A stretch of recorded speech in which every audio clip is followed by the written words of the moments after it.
My quiet neighborhood was suddenly disrupted when Karen, the president of the HOA, took it upon herself to invade my pickleball court, treating it as public space. But when she not only trespassed, but also challenged me, I was forced to use my authority to confront her and teach her a lesson she would never forget. Welcome to Karen Karma. Have you ever met a HOA Karen? Share your story in the comments. My quiet neighborhood, once the ideal place for anyone seeking peace, a place where silent mornings and sun-drenched evenings filled the air, had always been where I proudly called home. Here, people lived harmoniously, respecting each other's privacy, and no one wanted to disturb the lives of others. However, that tranquility was shattered when Karen, a strong and ambitious woman, moved into the neighborhood and quickly seized the position of president of the HOA. From the moment she arrived, I could feel a noticeable change in the atmosphere. Karen didn't just manage the HOA regulations. She interfered with the smallest details of residents' lives. She could stand at your doorstep, reminding you of trivial things, from trimming your grass to parking within the lines. The inspections, the reminders she gave, always came with an air of arrogance and a hint of sarcasm. She never accepted anyone doing anything without her approval, and if anyone violated the rules, she was the first to criticize. For me, having a personal space to relax and work out after a long day was priceless. I decided to invest in a small pickleball court in my backyard, a place where I could freely practice, enjoy the fresh air, and forget about all the stress. It was an important part of my life, a peaceful space in a world that could sometimes be too noisy. But everything began to change when Karen, with her need to control everything, repeatedly entered my court without asking. As if it were the shared property of the neighborhood, Karen had no hesitation in invading my space. She didn't view the pickleball court as part of my private property, but rather as part of a public space where she felt entitled to do whatever she pleased. One afternoon, after a long day at work, I returned home to find Karen standing on my court, racket in hand, casually playing pickleball as if it were her right. A surge of anger welled up inside me, and I immediately walked over to ask her to stop. But Karen showed no signs of being embarrassed or apologetic. Instead, she laughed at me, casually responding, "This is a public area. I have the right to play." With a challenging look in her eyes, Karen not only refused to stop, but continued to mock me. Her words felt like a direct challenge to my dignity. "What right do you have to stop me? You're just an ordinary resident," Karen said sarcastically, making me feel as though she was dismissing my presence and rights. After several instances of Karen invading my court to play, I thought I could tolerate it a little longer. But this time, when I returned after a long day of work, I couldn't believe my eyes when I saw the scene right in front of my house. Karen, the person I had always seen as a control freak, wasn't just playing pickleball on my court, she was charging people. She wasn't standing there with a smug look on her face, but she had set up a ticket booth, collecting fees from people playing on my court. The players laughed and chatted, rackets in hand, happily enjoying the game as if it were a public area. And Karen was the one running everything. The sight was a shock, leaving me frozen in place for a moment.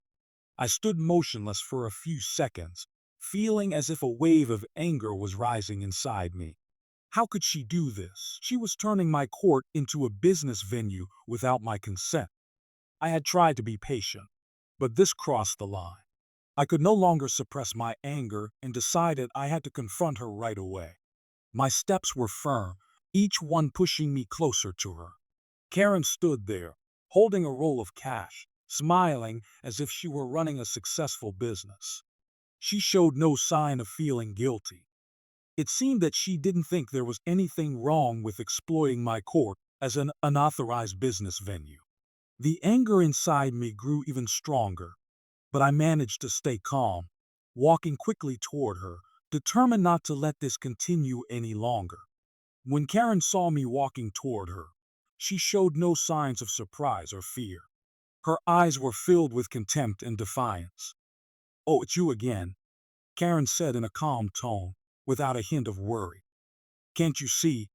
I'm just helping everyone enjoy a little sport. What's the big deal?"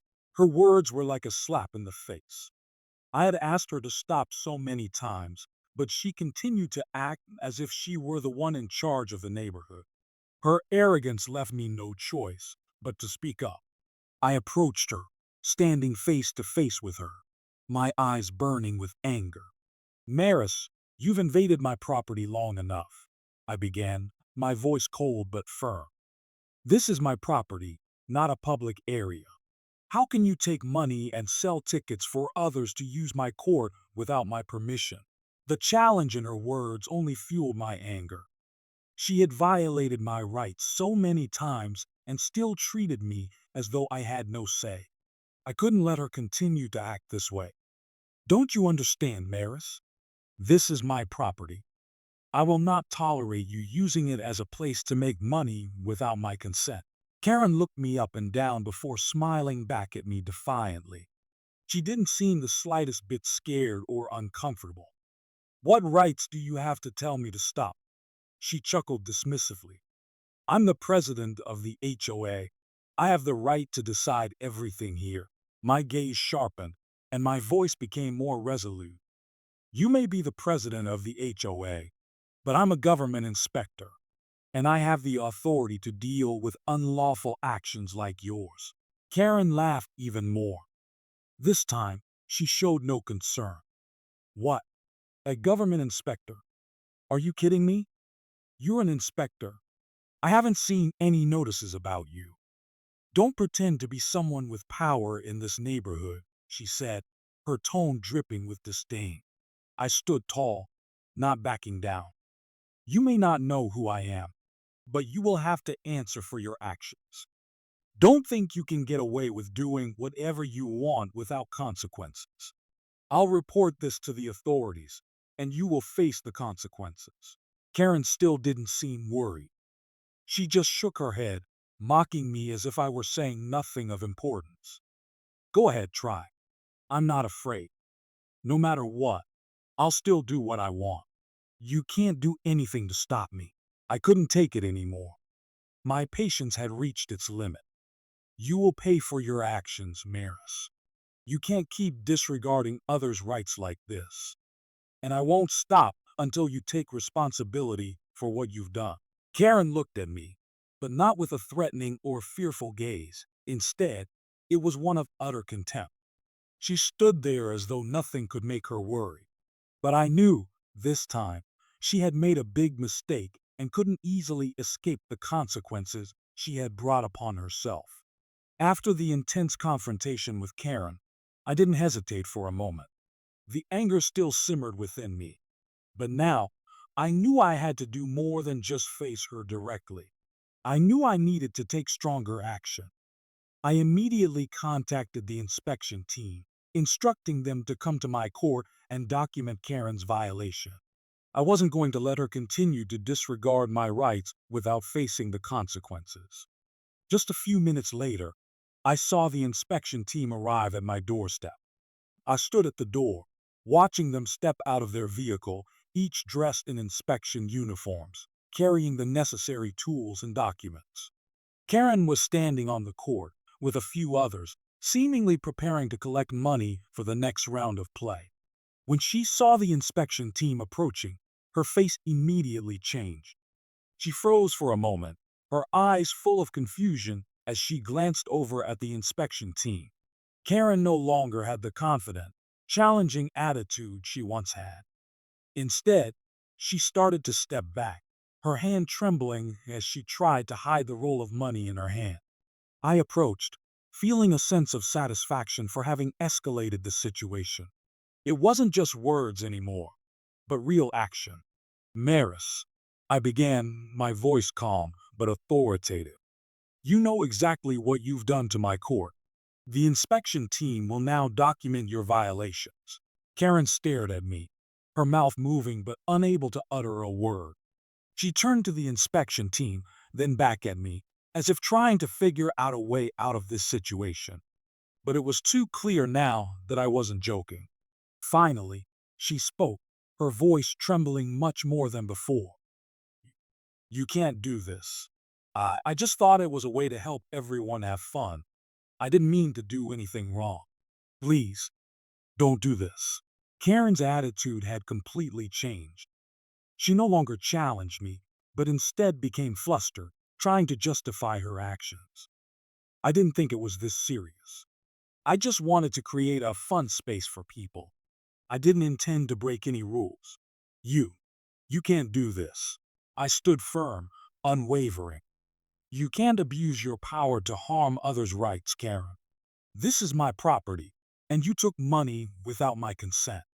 This is not a joke. You've broken the law. Now, you will be held accountable for your actions. Karen once again looked at the inspection team, her face showing clear signs of panic and fear.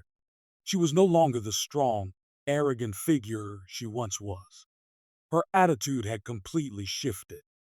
I, I understand now. I'll stop. I won't do it again. Please, forgive me. I didn't think it would go this far.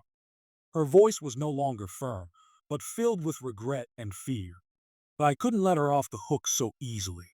I stared directly into Karen's eyes, my voice still resolute. It won't end with just an apology. You've trespassed on my property, and your actions have consequences. The inspection team will record your behavior, and I will report this to the authorities to handle it legally. This is not something that can be solved with a simple apology. Karen stood still, unable to counter my words. She had lost all her confidence, and I knew that everything was now beyond her control. The inspection team began documenting everything, recording every detail of her trespass. When they finished, I looked back at Karen one last time, feeling satisfied that finally she would face the consequences of her wrongdoings. Karen could only stand there, her hands shaking, no longer holding any power. Her attitude had completely shifted from arrogance and defiance to silence and acceptance of the consequences she had caused. I knew that from this point on, she wouldn't dare to disregard others' rights like that again. After the matter was reported and the authorities got involved, Karen had to face serious consequences for her actions of trespassing on my property. The evidence gathered of her unauthorized use of my court and collecting money from players without permission was enough to make her unable to deny it. Karen was not only required to compensate me for damages, but she was also fined for violating personal property and abusing her position of power for personal gain. When the decision was made, a sense of satisfaction and pride washed over me, cleansing away any feelings of helplessness I had felt in the face of Karen's abuse. But what was even more significant were the social consequences Karen had to face afterward. The residents in the neighborhood, who had once remained silent about Karen's actions simply because she was the president of the HOA, could no longer stay quiet. People began to see her true face, and the criticism started to rise. Small talks among families, informal HOA meetings, and encounters at the grocery store. Everyone was talking about Karen's actions. Strong criticisms of her selfishness and immorality spread quickly. The neighbors began to openly boycott Karen. When she walked around the neighborhood, no one greeted her, no one wanted to talk or even interact with her. Those who had once criticized her discreetly now openly expressed their dissatisfaction. They felt used and could not forgive Karen's selfishness. No one could accept someone like her, a person who only used power to profit personally without caring for the rights of others. Karen could clearly feel the isolation she was enduring. The cold stares from those around her made it impossible for her to ignore that everyone had turned their backs on her. She couldn't understand why people were distancing themselves from her, but the truth was that her previous actions had become unacceptable. Along with the growing isolation, Karen could no longer maintain her position as the president of the HOA. The community's boycott had become so strong that she couldn't continue in her role. She no longer had the support of the residents, those who had once been her allies. People not only criticized her, but also demanded a change in the leadership of the HOA, someone who could bring peace and fairness to the neighborhood. Finally, after an official meeting with the members of the Homeowners Association, Karen had no choice but to announce her resignation. She had no other options. The community had no place for someone like her, and no matter how much she tried to justify herself, she could no longer leave. Her image among the residents had been damaged too deeply, and no one wanted to work under her leadership anymore. I thought to myself, she has faced the consequences for her actions. Not only have I defended my rights, but I've also helped bring peace and respect for property rights back to the neighborhood. She's lost all the trust she once had in this community. The most important thing is that I stood firm in justice and protected my personal rights. And in the end, my neighborhood returned to peace, no longer affected by the abuse of power from one individual. After Karen resigned, the atmosphere in the neighborhood lightened and became more comfortable. People began reconnecting with one another, no longer having to live in the shadow of her autocratic decisions and violations of personal rights.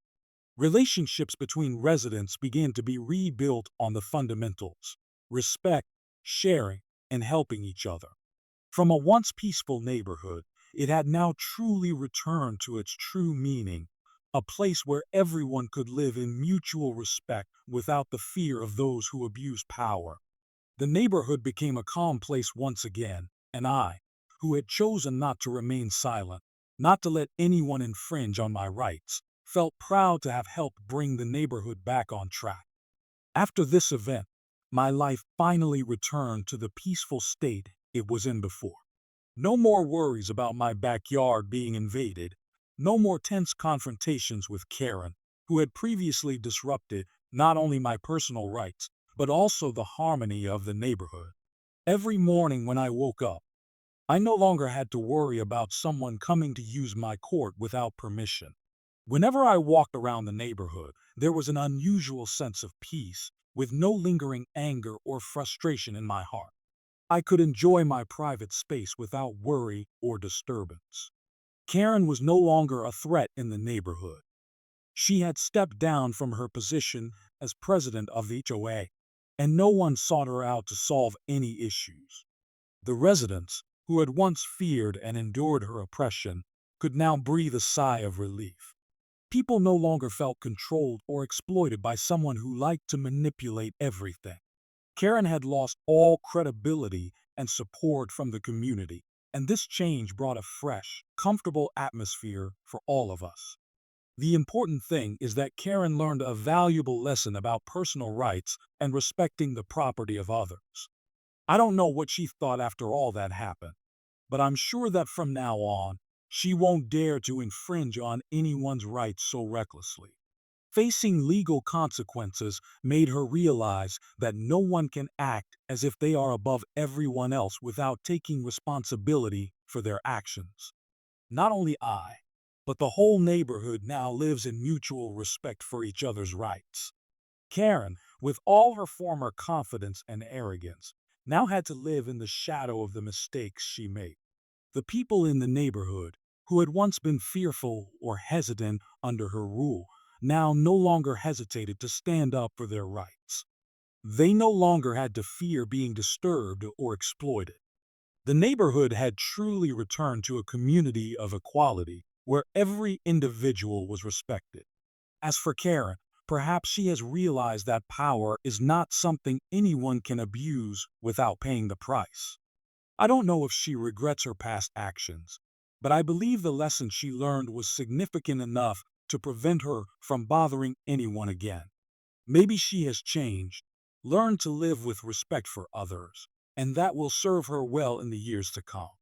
After all the hardships and challenges, can now live a peaceful life. Our neighborhood has returned to harmony, with no oppression or violations of personal rights.